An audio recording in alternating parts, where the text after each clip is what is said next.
Okay, so the recording has started. Great. So the motion at hand is this house opposes the dominant narrative that you should find a purpose in life. Without further ado, Prime Minister.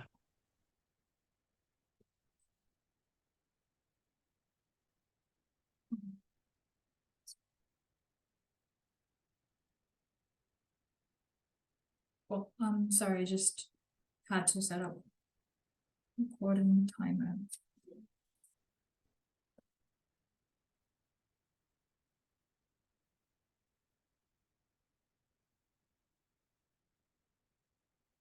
Couple of things in this speech, just a few notes on setup. Second of all, why this sets up false expectations and why this ultimately makes you unhappy. And secondly, how this locks people into a static state. So first on setup, we just like to highlight the source of this narrative. We think that usually looks like your parents telling you that you need to find a purpose in life, that you need to become something like a doctor, a lawyer. And we also think that societal structures can also impose this narrative on you. How does this narrative usually manifest? We think that once again, it looks like your parents may be telling you find your purpose, study really hard, but we also think that you usually have media, and this is something that is a common media trope. For example, someone is incredibly depressed and eventually one day they unlock something that was their life's purpose, and that changes them in a fundamental way. And so we think that what is important to note about this narrative is it usually manifests in a way that makes it seem like finding a purpose is integral to the human condition, and without one, you're basically somewhat less of a human. Second, we think that the narrative that we would prefer to take place is something that like it's okay to not have a goal or like a key purpose in life, and that your experiences in life are what matter more, as opposed to like what the function you serve in society or what role you actually take, what role you take in society. So firstly, in terms of why this sets up false expectations and why this is incredibly harmful, the keynote of framing here is that there are acceptable and unacceptable forms of purposes. For example, there's usually people who it's unacceptable to maybe see that your purpose in life is to work as like a cashier, but there's something there's like an expectation that like your purpose would be to work as something as a doctor. And so we think that in terms of the false expectations, we just think that because of how narrow the acceptable forms of purposes there are, it becomes first incredibly difficult to find a life purpose for a lot of people, because we think that people are either like, interested in too many things or maybe too little things. And at the point where like it's hard to isolate something that is both acceptable to society and actually interests you, we think that lots of people just find it incredibly difficult to unlock their life's purpose. Second of all, we think that once they've chosen something that relates to their life's purpose, it usually is not what was marketed to them. For example, many people can think that my life's purpose is to save people, so I'm going to become a lawyer. But then upon becoming a lawyer, they end up finding out that like this is something that actually just involves a lot of paperwork. A lot of the time you're working for rich people, you're working for corporations. Maybe the net impact you're having on humanity is not what you thought it would be. And so we think that in that sense, we think that it ends up manifesting in a way that was not marketed to them and makes it difficult for them to enjoy their life and working within that purpose. Thirdly, we just think that like purpose also just does not impact you in the way you expected it to, because it's underwhelming, because most things have downsides. For example, if you think that your life's purpose is to become an incredibly like successful footballer, you might end up being underfulfilled or underwhelmed in that context, because maybe you find out that you have a lot of injuries in that context. Maybe you are from like an ethnic minority and end up being racially abused a lot in the pitch. And so we think that at the end of the day, that culmination of your life's work to become a professional footballer ends up being something that is incredibly underwhelming and unsatisfying to you. Why is this harmful? We just think that it's just bad, because at the point where you've pushed and centralized this idea of finding a purpose in life and made it so dominant in people's head as something that's, again, integral to the human condition, because in the way this narrative manifests, it's you unlock your life's purpose and you suddenly become more human. You're able to have new experiences, feel more happiness, have better interactions with the people around you. We think that because you've now experienced this immense disappointment within the context of this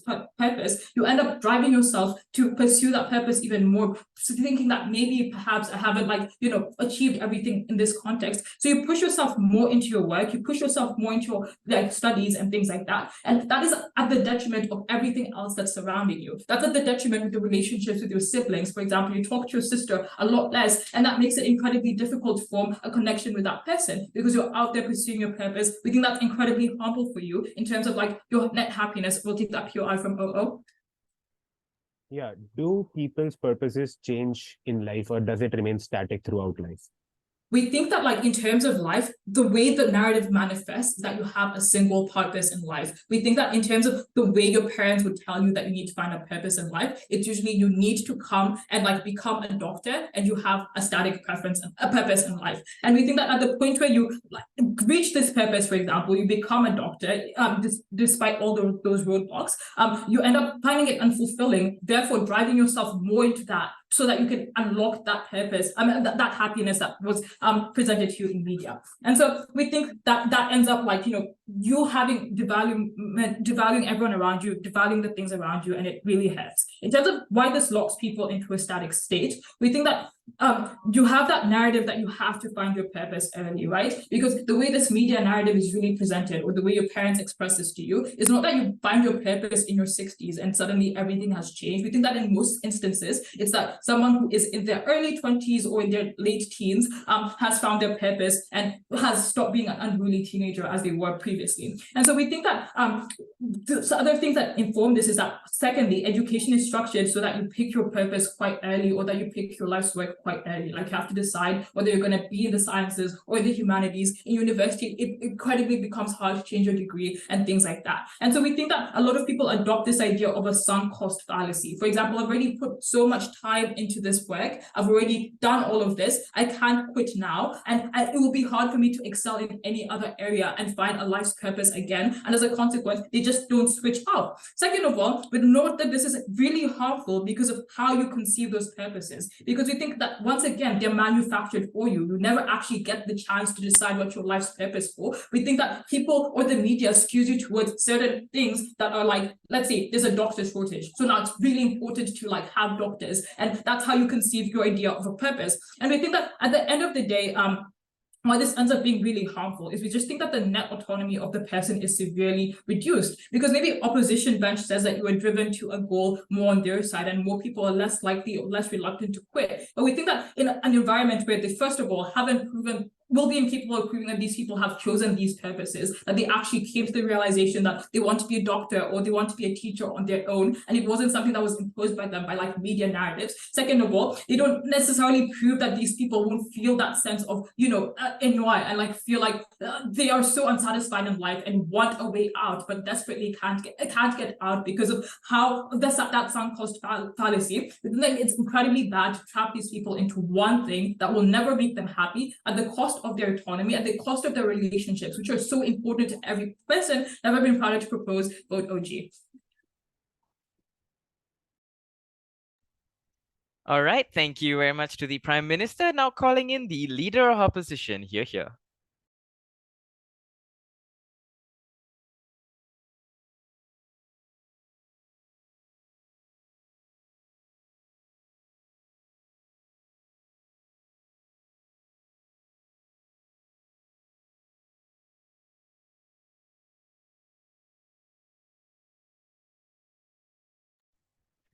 I hope I'm audible. Yes, you are. Cool. Hi, everyone. My name is Rishabh. You can ask POI in chat. Starting in 3, 2, 1. In government's paradigm, what you get is a world that is lost. In ours, you get some purpose, and in ours, you get more happiness. I'll prove to you why. But first, on some framing of what purposes in life looks like because of this dominant narrative. But firstly, we think this dominant narrative is needed, and government just cannot say that, oh, just a normal narrative would work, because at a point of time, this narrative is not dominant. We do not think you first achieve the exemplified or intensified benefits that we at OO wants to project. But secondly, you do not reach to the most vulnerable people or who are the most excluded people out from the society, because this narrative never reaches to them in government's paradigm. We think when this narrative reaches to them, it exclusively benefits them too. Therefore, now coming to my framing of what purpose of life looks like. First, we think people have different capabilities and internalize this narrative as something that is made for them. Therefore, they internalize it by judging or gauging what their capabilities are, and therefore making their goals based upon them. Note that for like a poor person does not dream of changing the world in a day. Their most proximate needs is caring for their family or getting food on the table, and that becomes the purpose in their life, to care for the family, to care for their community. Therefore, purposes in life look different for different people according to their own capabilities. For some, it is family. For some, it is community. For some, it might be earning money autonomy, we do not think then purposes of life then put so much pressure on you, even if those narratives are so dominant, because you at least have still some autonomy to how you internalize that narrative, which OG never tells you. But secondly, you try to find things you are good at, and you try to give back to community. Why do people want to contribute, and why they want to give back to community? We think first, these people want to feel that they're deserving to be human. That is to say, they have been given this place to be the most intelligent and the most conscious creature in the world, and therefore, since they are the most capable people out of all, they have an obligation to give back to community, or to prove that they're deserving of humans. Therefore, they want to generate the most utility out of their life, but also according to what their capabilities allow them. So therefore, they want to generate the most utility out of what they have, out of what capabilities they have, and that is why they want to contribute to society. But secondly, they want to simply be remembered for good things they did, probably remembered by their family, probably remembered by their community or the country in of itself. People want them to want to create a legacy for themselves, create something that they can call their own, and do something that will make them remember in a good way. They want to be remembered after they die, because they want to feel that they were a part of this world. But thirdly, happiness is inherent to something, inherent to productivity. That is to say, if I lie idle, you never generate any amount of emotion when you're just idle. When you're productive and are able to see smiles on other people's faces, but at least smile on your face because you're doing something productive for yourself and garnering some output from that, you get an inherent need to do things, and that brings smile to others. We do not think you do anything when you do not have a purpose in life in government's paradigm, and that takes away this exclusive happiness. Therefore, what are the impacts of it? First, we think rich people start to donate more because they see themselves as saviors of the world and internalize this as something that is their purpose in their life. Therefore, when they make it their purpose, they are more obliged to donate to charities and humanitarian organizations, which directly affect the most vulnerable people, as they are the people who are the most dependent on that money that comes from these rich people. But secondly, on comparative, no incentive to donate exists in government paradigm. Why? First of all, rich people themselves do not see any utility of donating or helping others, because literally no incentive exists in status quo to donate or to have any utility out of your life. You are just given a life and just live it and die. That is what the narrative goes on in government's paradigm. But secondly, these rich people also do not get called out that, oh, you're not donating, because this narrative does not exist. Therefore, no one has an incentive to call out these rich people, because they do not expect these rich people to donate anymore, because there is no sense of purpose of life that they can project on these rich people too. Therefore, you also take away this money and take away this utility that these rich people could have generated for the most poor. But secondly, on SJMs, we think social justice movements get stronger in our paradigm in of itself. Why it is important? Because social justice movements are the very core mechanism that these poor people or vulnerable people can hop onto to get more voice in general and to get more dignity in life. At a point of time, this narrative is dominant. Therefore, you get intensified extent of support in these social justice movements. Things like more protests and call-outs happen against power structures, and you're able to generate more catharsis from that, because you're giving back to community by supporting others. But thirdly, overcoming difficulties. We think to achieve that purpose in life, you push yourself to grow and be better. You push yourself to not be submissive in front of challenges or under challenges. It looks like a wife calling out her abusive husband because she does not want to be in that relationship anymore, because she wants to fulfill her purpose of life, and that particular abusive person is stopping her from doing that. At a point of time, no purpose exists in their life. We think these people or the vulnerable people do not have an incentive to go ahead and call out these power structures and just be submissive under these challenges, because they see these challenges as a fate and just do not do anything about it. Therefore, you call out things like patriarchy, racism, classism, and also fight and protest for them, because this purpose is so proximate to you, because this narrative is so dominant. But fourthly, we think we clash with OG directly on this. Purposes change in life. Two reasons why. First, your life transitions happen rapidly along as you grow. Events happen in your life which make your past purposes redundant. For example, if parents push me to be a doctor, but I simply get out to be better in like music becomes my purpose of life, and I push that purpose onto my parents that I want to be a musician in of itself. We think that does not happen in government's paradigm, because if my parents wants to me be a doctor because that earns money, and not because it is a purpose of life, just because the society is capitalistic and they push to me a doctor, I have no incentive to then call out and go against my parents, because literally I as myself do not have any internalization of what I want from my life. Because of this, you become submissive to these narratives that are bad for you. OG. Yeah, so what is the likelihood of the narrative manifesting in a way that makes people look acting in good ways, as opposed to just telling them that you need to fund the capitalistic society? Okay, cool. I think when this narrative becomes dominant and you are forced to find a purpose in life, at least I already gave you a mechanism as to why people want to contribute and why generating utility is one of the most common purposes of life in people have, because when they contribute, they get more catharsis from that. They get it is like literally more easier to see by contributing that you get more utility from yourself. And that is, since purposes in life are directly related to what utility you generate from your life, we think that becomes important. But secondly, on how do people internalize that and why purposes change?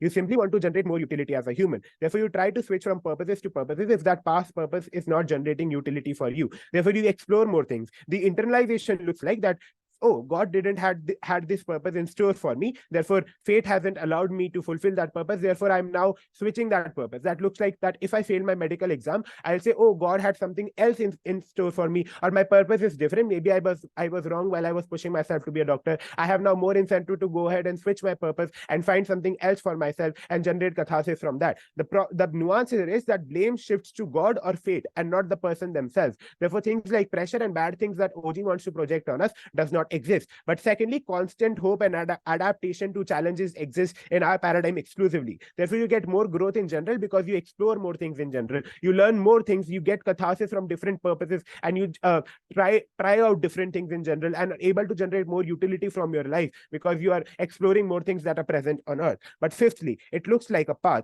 The framing on this is that in status quo, society has become individualistic and capitalistic. People have been left alone and hopeless. State has failed many and there is no one to take care for them. Purpose in life acts as a mechanism to take away that feeling of abandonment and give them a path to go on. People need a guide and mentor, and without that, they're hopeless and do not have anything to go for because of these reasons. Oh.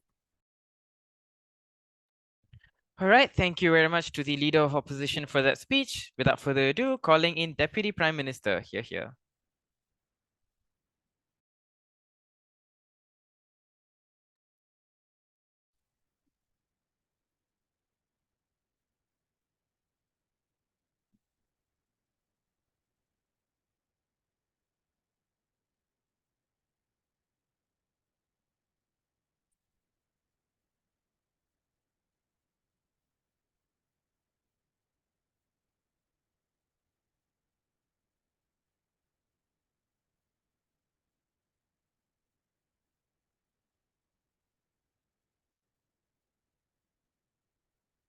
Am I audible? Yes, loud and clear. Oh.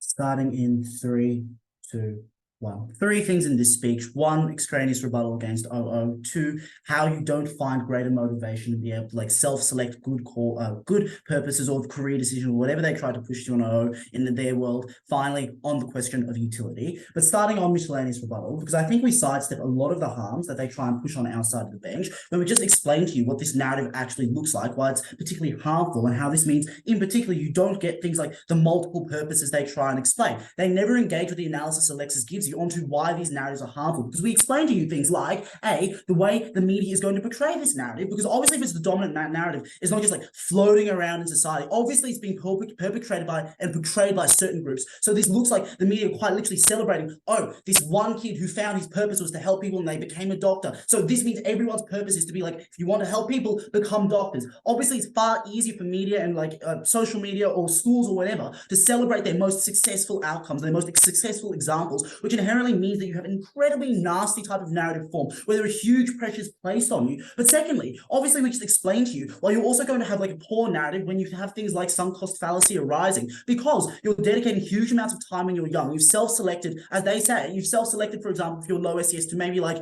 your purpose is to be like raising your family out of poverty. But then when those instances arise, you are never going, like, you then invest all your time to become like a lawyer, for example, and it's not making you happy. That was obviously going to be quite a big harm, because you sink all this time and you realize, oh, being a lawyer just isn't my purpose. This isn't what I'm going to do. Therefore, but because of the narrative that exists, because of the dominant narrative that you have to have a purpose, you then feel trapped there, you stay there. So obviously then, even when these narratives manifest, they often also are particularly harmful when you actually execute them. And the final thing just to say was, it was simply hard to benefit from so all the impact of all this was to explain, firstly, that these narratives manifest in a bad way, so they could never claim on their side of the house things like, oh, like, you'll just do good, because obviously we can also claim that on our side of the house. Obviously you can have a social narrative of just like, be a good person Like, what the final thing then to say there is it cuts out a lot of the stuff they try and push to you on multiple purposes, because obviously it's quite difficult to suddenly have multiple purposes when you're just like setting yourself individualized goals to achieve. Like, that's what their narrative looks like. We explain to you why that looks like that. It's their burden to explain why it's not. They can't just assert things and move around and give you the likelihood analysis. So I think the impact of all that is just to say that currently hasn't really got a case, because they never substantially prove anything to you. They make some vague claims, which we can call up most of it, because their narratives are just like, just be good, like that's a purpose. No, it's not. We can claim that as a narrative in general, like just don't be a criminal. It's like not like saying anything too hard on our side of the world. So then two main pushes in terms of extinction for our opening case. Firstly, then on how it's not motivating. The first thing to note is that the problem that exists, that the narratives in their world explain why in the vast majority of instances you are just not good enough. Like, say you love helping people and like you then select your purpose to be a doctor, but you don't make it to be a doctor, which means everything you've done up until that point is pointless, which is A, how again we access that sunk cost fallacy, but B, it's how we also explain to you why their push going to be, oh, well, you don't become a doctor, but like you go like, oh, God's given me another purpose. No, that's not how you interpret it. The way you interpret it is to say a few things. Firstly, you just are incredibly demoralized because you think, oh, everything I've done my entire life, the purpose I've self-selected for me was not good enough. I could not achieve it. I have failed. That's your response. You have failed. So then you have a few things that follow from this. One, you just feel aimless. Secondly, you think that the purpose you self-selected was incredibly harmful and you couldn't actually achieve it. You don't know why you did all the things you sacrificed to do, like study or not socialize. But three, it just means that any other purpose that arises will always be second best to the purpose you'd initially selected, which means you were never going to be sufficiently happy with that next purpose you chose, which is what we explained to you on Alexis as well. Why is the human condition going to be completely devalued when you have these dominant narratives? Because you will never be satisfied, because any other purpose that you feel is imposed upon you, A, is a consequence of you not being good enough, not having the choices that you wanted, not being able to attain the one thing that actually mattered to you. That is the harm of their world, right? The second thing we just say in terms of harms is that even if you are motivated to some extent, as they try and claim to like choose another career, you still have the harm of you feeling like this was the second best option, it not being sufficient. You are not going to be happy. Deeply unclear to me why your first response, as they try and claim, is just to be, oh, well, this is God's plan. Let me go do something else. It'll be just as good. No, I think if you've grown up your entire life pursuing one thing and have internalized that one purpose, you're not going to have that immediate reaction. So I think the impacts are a few. Firstly, you're just never satisfied, which probably is just going to devalue the quality of your life when you can never truly attain happiness in their side of the world, because you are never going to truly feel like you've ever attained the purpose you want. But secondly, we just explained to you the way those narratives fall means even when you do find the purpose, say in their side of the house, that purpose will never be good enough. Your like desire to just like have the purpose of being like a good family parent or something, and like completing your job as like a McDonald's like cashier or something like that is always going to be compared against other people's purposes. You're always going to feel inferior compared against that. That was obviously going to access a huge amount of harms in terms of your feelings and mental health and things like that. I think then the most important thing though is how we flip their case when they try and tell you, oh, but as low SES, this is good. I think a few things flow from this. Firstly, I think that, you know, socioeconomic brackets internalize purposes. That is to say, like a very wealthy socioeconomic bracket is going to impose upon a poorer socioeconomic bracket to particular expectations or purposes, or you're going to self-impose purposes in those lower SES brackets. For example, you're going to go, oh, the system is against me. I will never be able to like lift myself out. Therefore, my purpose is just to like wallow away in life. I think you internalize those more in their side of the house when you feel like that your only purpose, that the dominant purpose is meant to dominate your life. I think then you disencourage people from A, like being motivated because they don't think there's any point to it. But B, I think you just concretize a lot of those harms when you have other socioeconomic brackets or other groups placing expectations on you and say that should be what you're doing, which is always going to mean you came into some form of conflict with them, which is always going to be particularly harmful for you because of the amount of energy you had to expend to overcome them. We'll take a point from closing now. Opening?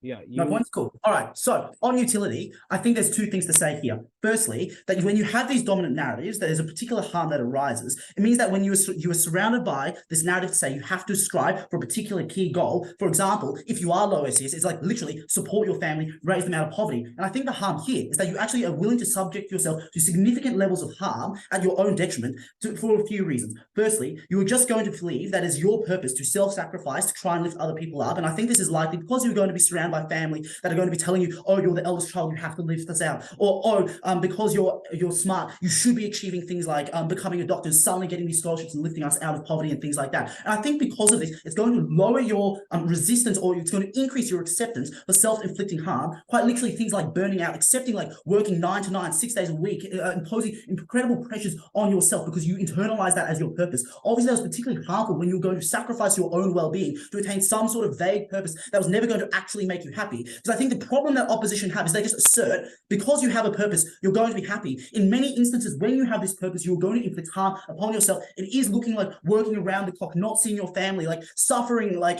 mental health problems, just pushing through anyway. Those are the harms that exist when you accept this dominant narrative, where these people are willing to like self-inflict harm on themselves, have a higher tolerance to pain and things like that. That was obviously a particularly big harm that they had to cop. For all these reasons, so proud to propose. All right, thank you very much to the Deputy Prime Minister. Now calling in the Deputy Leader of Opposition. Here. Yeah, 20 seconds.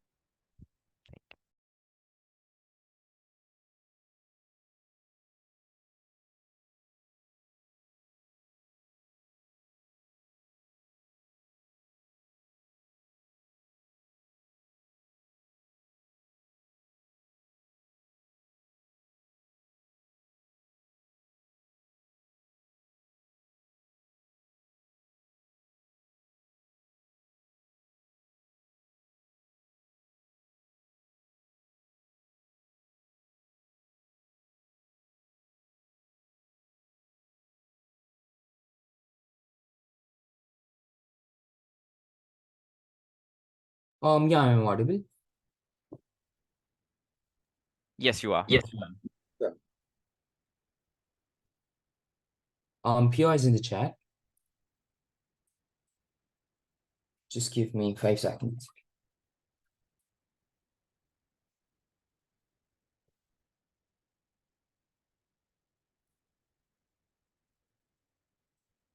Starting my speech on a self count of 3, 2, 1. I'm going to flip both of these speeches, starting with Prime Ministers. Prime Minister, major points: 2, A, that you feel stuck in your purpose. That means all of the harms that you derive out of that. But secondly, that you have multiple goals, etc. First of all, coming to you having multiple goals. At all points in time, you can have multiple goals, but you still have to work in single particular field to earn. At points in time, you have to do one particular work. That means you always and always do singular thing. You always, like, your purposes can always be singular, but you still have singular things to actually earn for yourself. At points in time where you have multiple things that you feel good in, I'm unsure why you could still have a singular purpose but do all those things in our paradigm as well. But secondly, you feel stuck. The basic difference here is in the definition of how purpose looks like. I'm going to provide you a different definition, and these are two clashing opinions,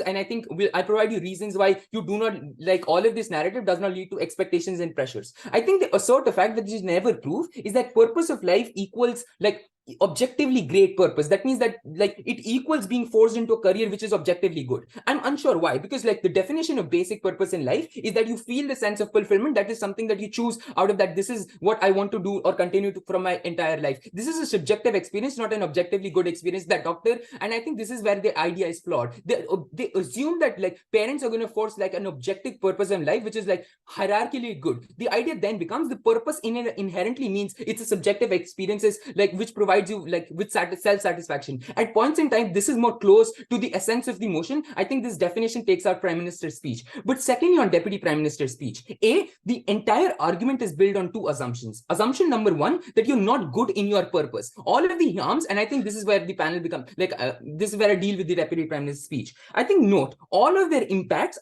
only stand if they prove to you that you will be not as good in your purpose. Until and unless I weigh out that you will be probably good in your purpose, I think entire Deputy Prime Minister's speech is out of this debate. At points in times, points in time where you have at points in time where you find your purpose in life because it's self-satisfactory and provides you a subjective experience of fulfillment, I think you invest much more amount of time and effort into that particular field. At points in time where you invest so much amount of time and effort, I think the propensity that you become good at that particular in that particular field is much higher. The idea then becomes you can always want to become a doctor or like an engineer, like in both of the paradigms. At points in time, like in both of the paradigms, and hence fail in both of the paradigms. At points in time where we give you a dominant purpose in life, I think you try to invest more. I think at that point in time, there is not much amounts of like pressure because you do not fail, but I think there is much more amount of catharsis that, hey, I found my, I thought that I found my purpose in life, but I think now this is not good for me, and I tried my best. At points in time in your paradigm, you're not forced into trying multiple purposes of life or finding a good purpose in life. I think you stick to being a doctor or a bad doctor, but never become a good person in general. Then what's a positive case? And I think argument number 1, I think they never like clash with my like first speaker in terms of like SGMs and like etc etc. So I think they stand like unclashed. But secondly, I'm going to bring two new arguments. I'm going to prove why these are good for individuals, and then I'm going to prove like it's good for society. In terms of why it's like good for individuals, consider that you need to work anyways. That means because you need to sustain your family or yourself, you need to work like for like 10 to 12 hours like every single day. The idea then becomes that all of these like work in general today, like nowadays, is tough in its nature. That means that you still need to work 10 to 12 hours, which is like a standard norm for like 5 to 6 days. At that point in time, work is usually difficult because most of these jobs are corporate in its nature, which is like 80 to 70% of the jobs. That means all of these, and in fact, the world is highly meritocratic and utilitarian because they want more and more things things out of you. At points in time where this narrative is lacking, I think you do not find a purpose which you find yourself good at. At points in time where you do not like when this dominant is narrative, I think you're forced to explore, and this is directly clashes with the prime minister's speech. I am willing to take a trade-off that you're forced to explore because this exploration is good. Because once you stick to a particular career, it's very far less that you can switch careers just because people are getting highly proficient because of the pressure, like because of the world being highly meritocratic. I think at that point in time where switching becomes so much difficult, I think I want to force people to actually explore whatever they're good at points in time where they explore and find something, or the probability of them finding something good increases in our side of the paradigm. I think that life in general becomes good because consider my first analysis that at points in time like you like find something which you are passionate about. I think you invest much more amount of time and effort and hence get better in that particular profession. As long as I prove that the propensity of you getting better in your particular profession and hence like earn more life, or hence get like out of like more catharsis out of like your family praising you for achieving so many things, I think you're better off in our paradigm. But before that, POI. This is a debate about a narrative. Do you see more shows about finding fulfillment as a physicist or as a cashier? I don't get that. Anything that you feel fulfilled as at points in time where you feel like full like at points in time your like purpose is that you need to feed your family, and a cashier like and a job of cashier does your like purpose of your life. I think fulfill your purpose of your life, you're good to go with the with the cashier. At points in time where you love physics and you believe that your purpose of life is to become a physicist, you become a physicist. Please do not confuse the hierarchy of like professions with the purpose of life, because purpose of life is not about you choosing something which is objectively good. But secondly, world is like utilitarian and meritocratic in general. That means that they're always like people have like ingrained in them that they have to derive utility out of everything. At points in time where this narrative is already dominant in both of these paradigms, I think in our paradigm, like in their paradigm, you start questioning yourself. And at points in time where you realize that the utility that I'm driving out of myself is not like is not enough, or like you start questioning yourself and like question that, hey, am I like doing good enough for the society? I think because you lack a sense of purpose, you feel like a hell lot of like despair like coming out of like in their paradigm. At points in time when you have singular purpose, I think you're much more focused, and like I think you're not that much amount of loss, because like consider all of the society has multiple narratives pushing into you. At some point in time they will like push that, hey, become a musician, like because you'll become like a concert artist, rock artist. At points in time where 80s rock, becoming a rock artist was so much cool. At points in time these narratives are so like variable, and these jobs become redundant after time. At points in time where you're fixated onto something and find a purpose of life, I think you're bad, like you're not influenced by social narratives and don't change the career so like easily, and I think feel satisfied in whatever you're doing, because society will portray that, hey, being a rock star is good. In their paradigm, you're a doctor, but you still find being a rock star cool. At points in time being rock star is cool in their paradigm, and you have not found your purpose. I think you feel always sad, that you feel always stuck. Consider not everybody is going to be the perfect top 1%. Everybody is going to be average in their paradigm. That means for an average person, I think finding a purpose of life is good because they feel happy in whatever they do. But lastly, in terms of it's better for the society, at points in time I've proved to you that everybody has this purpose of life. They have much more like utility derived out of that particular profession. At points in time where everybody is deriving maximum utility out of that particular profession, in our paradigm, I think society in generally grows because every sector like starts booming because everybody is like working with too much passion. Consider that purpose can always be changed. I'm unsure why it's not so. Proud to oppose.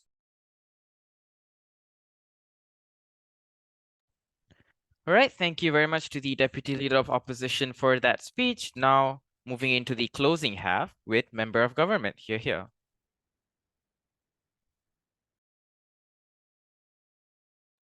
Okay, I'll be taking only verbal POIs, please. If you type something in the chat, I won't see it. I'm in a different window.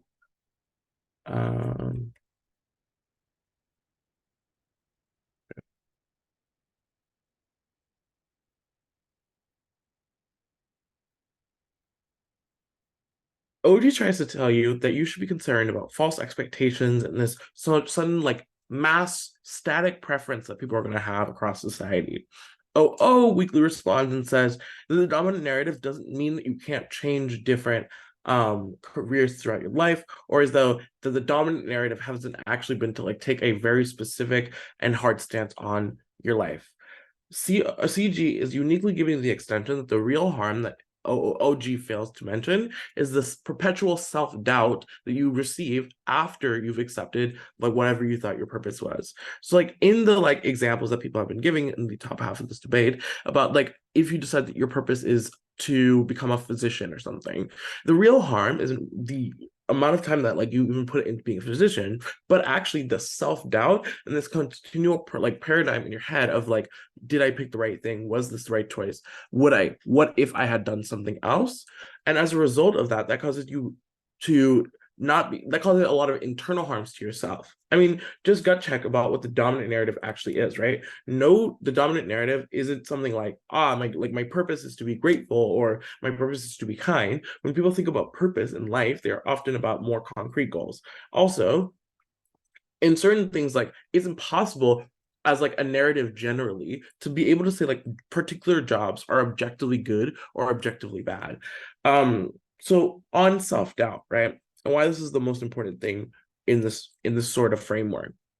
The reality is, right, most people will find traditional typical routes, and this has largely to do with other things that exist beyond even your own ability to self-actualize. I mean, it might be like you're in university and your passion is the humanities and you think that's your purpose, but the fact that your rent needs to be paid and your bills need to be paid, you may choose to instead pursue something that is just more lucrative, something like, I don't know, consulting or finance or something of that nature.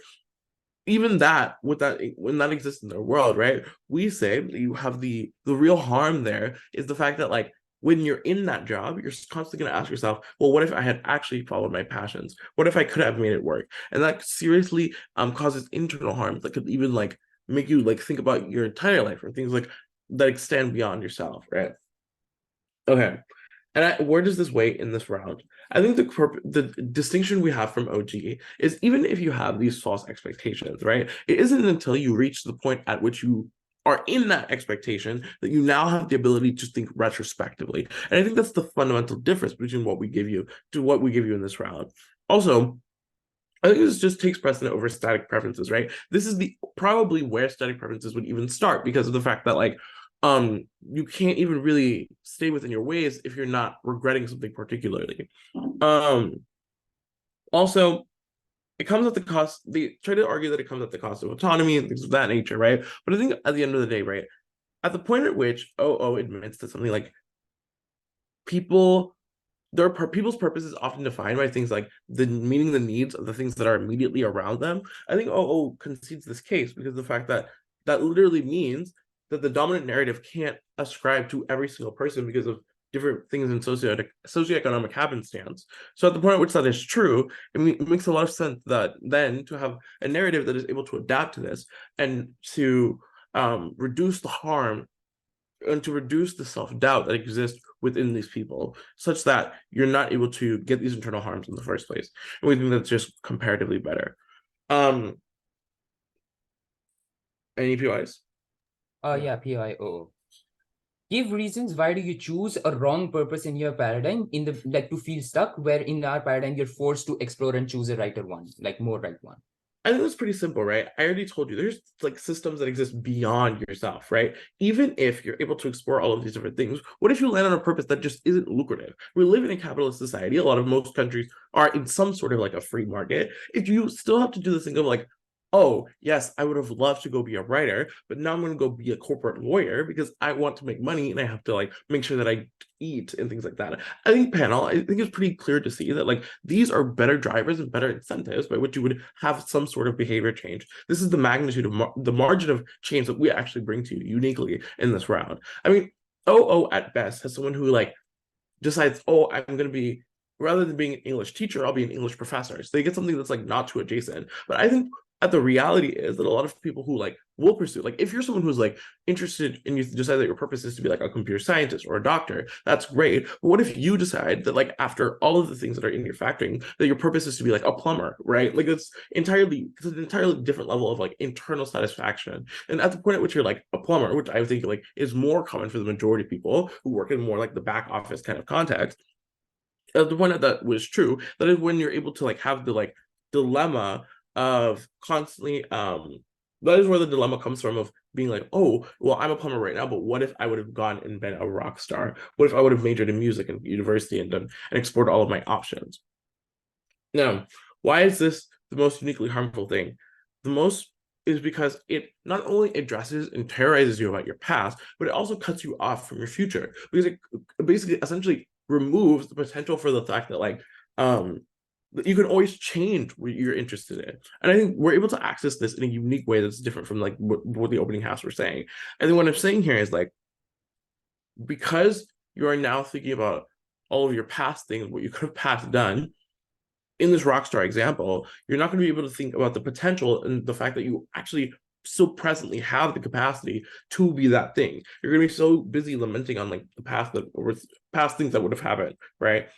And so we say that that is uniquely harmful, but more frequently is probably more frequently to happen because we all regret things, right? That's like probably the most, I think, obvious connection there in terms of who's just going to have a higher probability overall, which I think is only going to create. I think this creates far more of the unnecessary pressure and anxiety that OG gives you. I think we're creating. I think we prove that like Offside is creating far more of this discontent and this internalized things, but also these things often are externalized to people around you, right? And that creates harms as well. At the point at which you're not satisfied, you often like project these insecurities onto others, and that impacts so it impacts even like your relationships with other people. And we see that they like you would uniquely get these harms on Offside. So for the reasons of the fact that we are the team that uniquely gives you a mechanization as to how it is that like self-doubt, how it is self-doubt manifests within individual people and the individual harms that creates, and the link between which those individual harms not only harm yourself, but also your external relationships. And for all of those reasons, we're so proud to propose.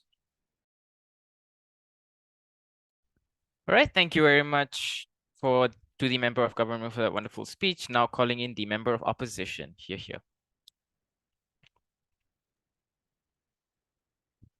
Can everyone hear me well? Yes, we can. All right.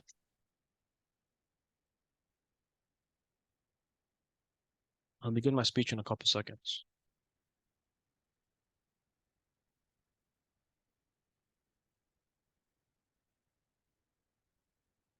All right, speech begins on my first word.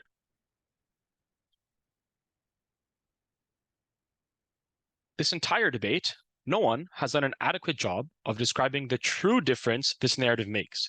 People are always going to be motivated because they need to survive, and because there are other narratives in society that say you should be economically successful and very social and things like that.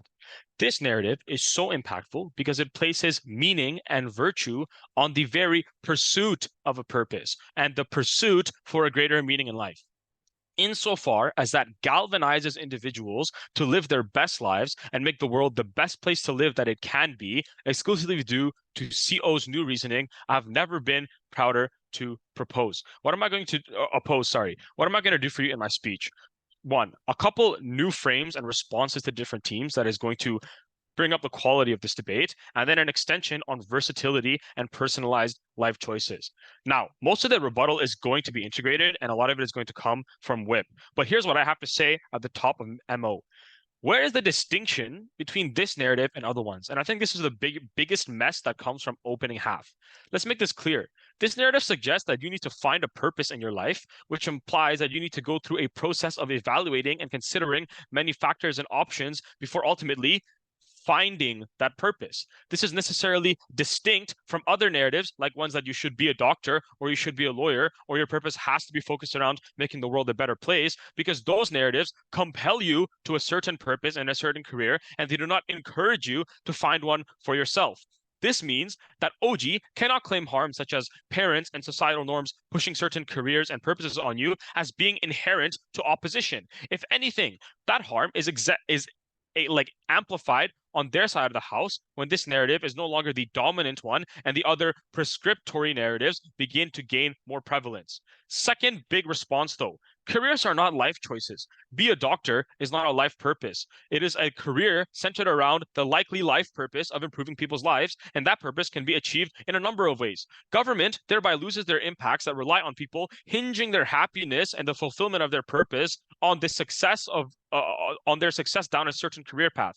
Note that other competing narratives still certainly can be centered around prescribing career choices because they are different in nature. These narratives subliminally suggest your purpose is to meet certain societal expectations upon you, and that is an important distinction. With that being said, I'm going to get into the extension on versatility and personalized life choices. Here is the broad claim.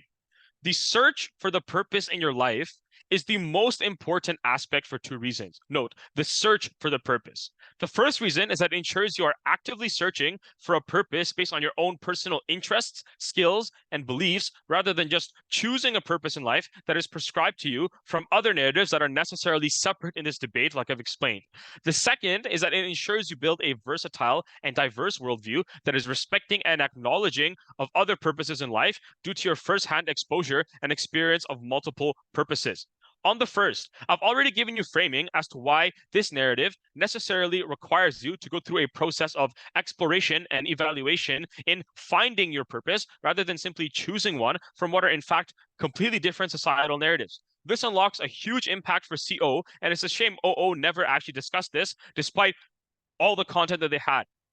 On our side of the house, individuals come to a life purpose in a way that is meaningful and is personalized. Individuals take time to independently consider their own beliefs, skills, goals, worldviews, etc., to come to an insightful decision as to what their life purpose ought to be. Now, why is this so important? This means that people are the most happy on CO because we explain why this narrative crucially ensures the most personalized life purposes, so you actually feel fulfilled and find success in whatever you do because you made sure that those things would be likely when making your decision. Note, this also means that we are logically prior to OO because presumably all of their impacts on happiness and utility are thrown out the window when they don't first explain how individuals are going to receive and approach this narrative and interact with this narrative in a rational way that benefits them and actually leads to good decisions, rational decisions that causes happiness in the first place. But now, secondly, on versatility. Obviously, people probably won't come to decide their purpose in life perfectly on the first try because you are still discovering yourself, right? As their character grows and develops, their perceptions of the world and their priorities change, their skill sets change, everything changes about you. I'm 16 years old and I've decided on about 10 different purposes in my life, ranging from being a ninja and protecting my home city to being a good Muslim and going to heaven. What this means is that people are going to explore multiple purposes in life and reevaluate their beliefs and their skills each time as they come closer and closer to finding what suits them. The impacts of this are huge. Firstly, individuals reach self-actualization more, as I've just explained, that they reevaluate their beliefs and their skills each time that they go through this process. But secondly, individuals, due to their first-hand experience and exposure to different pursuits of life and different purposes, are likely to be more understanding of a variety of life purposes that are informed by different worldviews. And when individuals are more understanding in this way, you get better relationships, better politics and democracy due to less hostile polarization, a broader acceptance and disposition to meet people and get to know people with diverse beliefs and purposes. But thirdly, individuals feel fulfilled even through the search for their purpose because they feel that their efforts are fulfilling this narrative and that they are doing what they ought to do as a human and that they're assigned merit. Note that this deals with a lot of governments already crumbled material on people not finding their purpose and suddenly being depressed because of that. Only on CO do individuals also feel truly happy, even if they do not end up finding their purpose, because they can feel fulfilled by the merit and the virtue of their efforts to do so. I'd flag that this also deals with CG's rather weak material on self-doubt, because that is just not true. We would reject this premise and say that rather, because of our material, individuals are going to be incentivized to go on this search and embrace failure because they're going to reevaluate their beliefs and find out and discover about themselves more. They're going to be galvanized to actually go on a pursuit to find their life purpose because of the merit and the virtue that is attached to that under this narrative.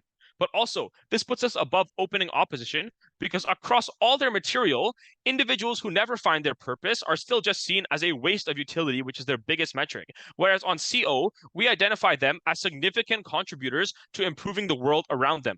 For example, by volunteering to build houses in Venezuela, I am creating utility.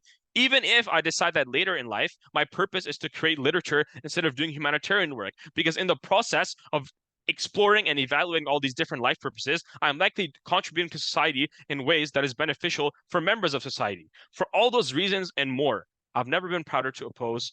Please, CO.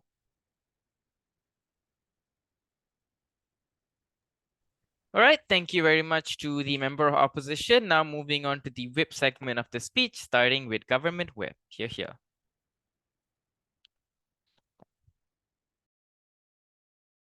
Am I audible? Yes, you are.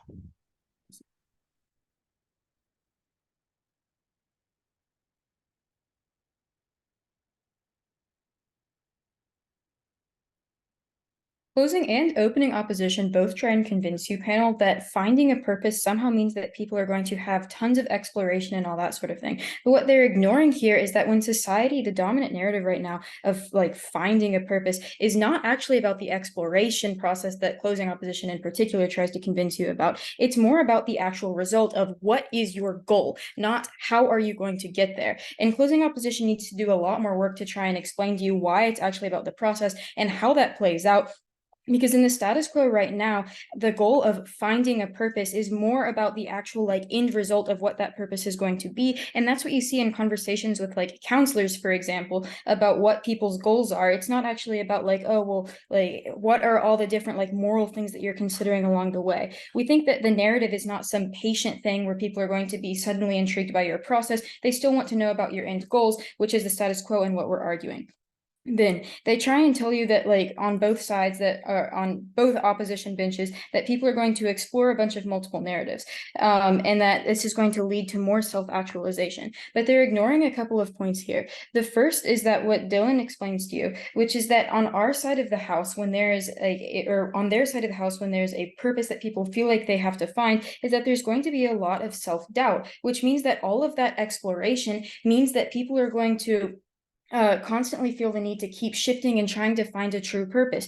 And that brings us to the fundamental point of the round, which is that we think that there isn't actually necessarily any given one purpose that makes somebody feel fulfilled. And so instead, that constant search to try and find whatever is going to make them feel fulfillment is actually a hopeless thing all the way along that just results with self-doubt no matter where you land. If you land on your first option or on your 15th, we think that there's always going to be doubt and regret and wondering whether you found the quote-unquote true purpose, the same way that some people wonder whether they're ever going to find quote-unquote true love, when that doesn't necessarily exist in the first place. Instead, on our side of the house, when you get rid of the dominant overarching narrative that there has to be a particular purpose in life that you need to find, you're instead able to allow more satisfaction all the way along the way, whether you choose to do lots of exploration and you're capable of that, or whether you aren't capable of that in the first place, you still end up more satisfied because you're more aware of the fact that there are multiple purposes that could satisfy you at multiple different stages of your life. Now, where is our extension on opening government? Unfortunately, opening government doesn't quite get all the way to the point about where it actually hurts the person no matter where in their career they end up on. And that's what we bring to you with our point about self-doubt, where we tell you that if people feel like there's a set goal that they need to be able to find and feel this like magical fulfillment that may or may not exist, then they're going to feel doubtful along the way. And that's going to result in a lot of internal harms and critiques, where they simply feel like they can't possibly feel happy or fulfilled enough because there's always one step farther that they're not going to be able to get to. And this outweighs on their case because that means that people are going to find it much harder to be happy regardless of disillusionment. Even if they get the lawyer job and they're relatively happy, or the footballer job and they're doing relatively well, they're still going to feel as though they might not feel as though they're doing the absolute best that they could do. And that's going to see more self-inflicted harms on our side of the house and more internalized sort of like hopelessness, because people feel like it doesn't matter what they actually do, they're never going to be able to make it all the way to fulfillment. Opening opposition loses because they have a relatively like weak case that's trying to tell you that people are going to explore constantly, which is like not necessarily a good reading of the motion. Because if people are like exploring constantly, that's not the same thing as having a purpose, which we think that if people are trying to find a particular purpose, that necessitates a bunch of particular steps to get to that purpose, which necessitates a more long-term lock-in and none of the exploration that they're trying to argue. They're trying to have their cake and eat it too. Don't let them get away with that. They also try and tell you that, for example, it's going to result in lots of moral benefits. I'll take POI later, that they're going to result in lots of moral benefits because people feel like they have to find a purpose. But Judge, think about what like finding a purpose actually looks like. People already think that like nobody's purpose is like, oh, I'm going to be a grateful person, or oh, I'm going to be a kind person. Like, no, people's purposes are to fulfill goals that benefit themselves and their family and their community and that sort of thing. And that's going to be the case regardless of whether or not they feel like they have to fulfill a single purpose for their life. On our side of the house, you have a better situation where people are actually feel like they're able to explore different things and they feel like they're able to be satisfied with wherever they end up, on top of having all of those moral benefits, instead of just trying to follow these like societal narratives of like, oh, I'm going to be a good wife. And that actually could result in a situation where on their side of the house, the wife is less likely to call out the abusive husband in their example that they bring up. I'll take POI from opening. When O is pushing you to explore and eventually land onto something relatively better, why is switching of purpose so difficult for self-doubt to increase in your paradigm? Why switching purpose is difficult? Switching purpose is less difficult on our side of the house because we think that there isn't an overarching narrative that you have to have a particular purpose. On your side of the house, where people feel like they need to explain to others what their single purpose in life is, it's much harder to change purposes. Yeah, so okay, then this moral growth doesn't make a lot of sense on their side of the house. Like, we think that people are probably going to be relatively invested in being good people, regardless of whether or not they have an overarching narrative. But we also think that if people feel like they have a single purpose that they have to reach, they're more likely to be ruthless along the way to get there, which could result in less moral ability and less focus on being able to actually take all the steps that they would need to along the way in order to explore all the different purposes and that sort of thing. Now, closing opposition loses the round at the point where they have their whole case is the idea. I've already taken a few. I know, thank you, and it's past 6 minutes. Their closing opposition loses the round at the point where they base their entire case off of the fact that there is some sort of single given purpose that people are going to engage in a meaningful independent search for. We think that instead the societal pressure to have that purpose in the first place is instead going to push people to come up with an answer quicker so that they can present people with that answer, rather than trying to present people with this long drawn out process of what's going on and that sort of thing. The fact that it is a societal narrative means that inherently people are going to feel like they have to prove it to other people, satisfy other people, which does not mean explaining all the process to them. It just means saying, oh, here is what my purpose in life is, and here are all the steps that I'm taking to get there. It is inherently performative, and that is why you're going to see less actual independent evaluation of their own desires along the way, and instead more of an effort to get to those prescriptory narratives that they mentioned. Instead, on our side of the house, where you get rid of the necessity of having a particular narrative, you're able to see less self-doubt, which wins us the round with a clean extension across the top, and also more exploration. Proud to propose. All right, thank you very much to the government whip. Now to end off this round of novice finals, last but not the least, opposition whip. Here. Give me 1 second. Time will begin in 3, 2, 1. The idea of finding a purpose in your life is not one that is constricting nor restraining. It is not meant to force you into one singular predetermined societal narrative that pushes you to take the job that gives you the most money or the most social connections. It is instead about the process. The motion in wording says we want everybody to find a purpose, and the word find is what determines the entire process. This debate was never meant to be one solely about the end result and which end result was better. The process is what made the difference, and Urfaan's extension for that reason is round winning. I'm going to go through team by team and analyze why I beat each of them individually. Starting with closing government. The clash we get from closing government is incredibly weak. They give basically two main lines. One, they say as to why finding the purpose your life is going to be extremely restricting and extremely constraining on yourself. So because you are forced into finding a singular purpose, your search for that will mean you throw down other parts of your life. And at the end of the day, if you don't find it, you will feel extremely bad about yourself, which is also part of their extension. I'm going to give two responses. One, we decide that gives them options. So if you want to have more than one purpose, or if you want to have no purpose in life and can't find a purpose, those are both totally acceptable, because all we want at the end of the day is for people to try and have some kind of purpose. So I'm not sure why we restrain them in any sort of way. But two, a narrative is a narrative. And I think this is a huge misinterpretation in the debate. We are never going to force people into any purpose because we want them to go out and find their purpose. And at the end of the day, it's just a narrative. You can't just entail that you force them into doing something. All right. CG then claims to have a unique and amazing extension that to this debate is incredibly important. And what it is that people will feel self-doubt and dissatisfaction after they have accepted their purpose in life. And if they find a job and don't find purpose, they will feel self-doubt and feel terrible about themselves.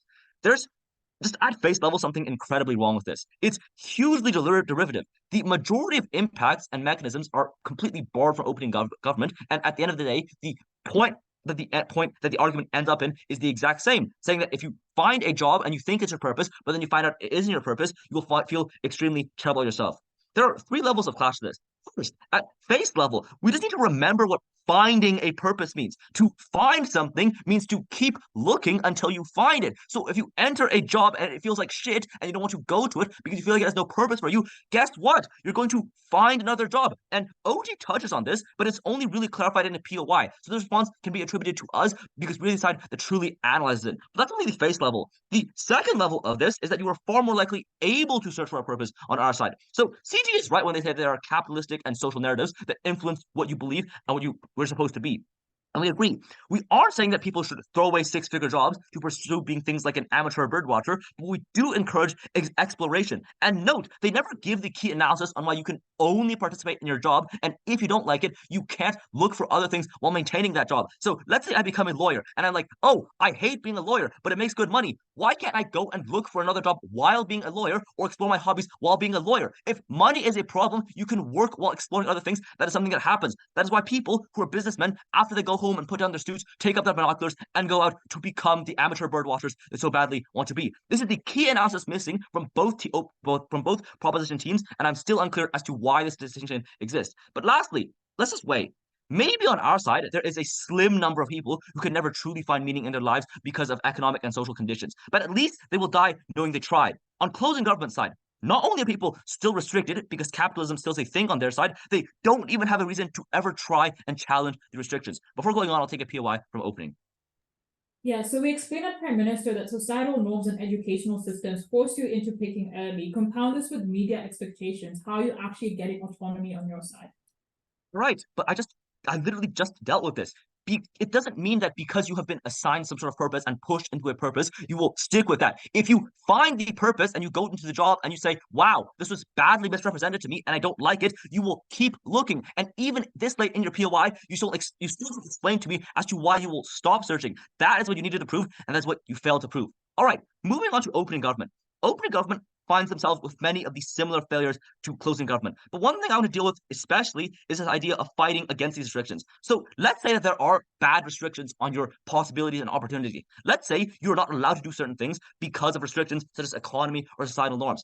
On our side, we are the side that lets you fight against them. For instance, when African Americans were not allowed to be lawyers during the Jim Crow era of the USA, they fought against this because they thought their purpose was to go into law and stand up for their brothers who were being unfairly treated by the system at that time. It is only on our side that this happens because you're encouraged to keep looking until you find it. On their side, these same restrictions exist, but you are never encouraged to go against these systems because you think, oh, whatever is assigned to me is the best, because those are the narratives that, as Urfaan told you, will take the place of the narrative to find things. Okay, what does OG bring to you in terms of content? The first thing OG says is the idea of the first thing that OG says is that, you will find extreme burnout and sacrifice parts of your life because at the end of the day, if you go into a job, you will stick with it because of the sunk cost fallacy. There are just a huge number of issues with this.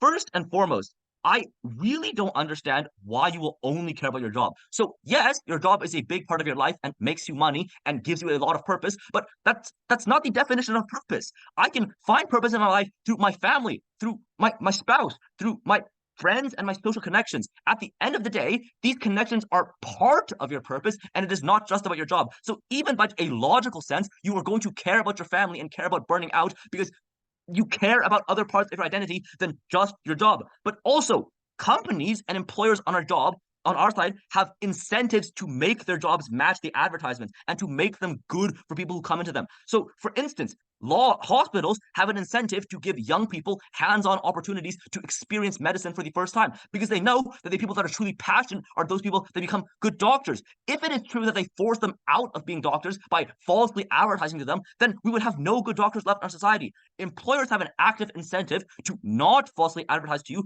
and not make you burn out and make it so that you can access the idea of this purpose, because the people who feel purpose in their job are the people who are best at their job. Lastly, though, we can just weigh this all out. OJ's argumentation is already very similar to CG, so he dealt with a lot of it. But at the end of the day, they have marginal benefits to some people who feel constrained by the current narrative. But on our side, we give everybody the choice. So even if you don't fully buy into the narrative that you need to have a purpose and you want to live your life without purpose, that is also okay on our side, because feeling that you don't need to have a purpose is not constrained by the narrative. On their side, the narratives that take over are highly limiting and highly restrictive. It's like your parents telling you you need to become a lawyer to earn money because money is the most important thing in the world, not having a purpose. Lastly, and very briefly, why do we ultimately outweigh our own opening? Our own opening is just ultimately too slim in their framing and too slim in their impact. They only talk about the end result, and the process of what truly mattered in the debate and is the most amount of impact. It is for all those reasons I'm still so proud to oppose. Thank you. All right, thank you very much to the opposition whip, and thank you very much to every novice speaker within this debate. Regardless of the rounds, you guys did well, so you guys should be, glad with that. You guys can go back to the main hall and wait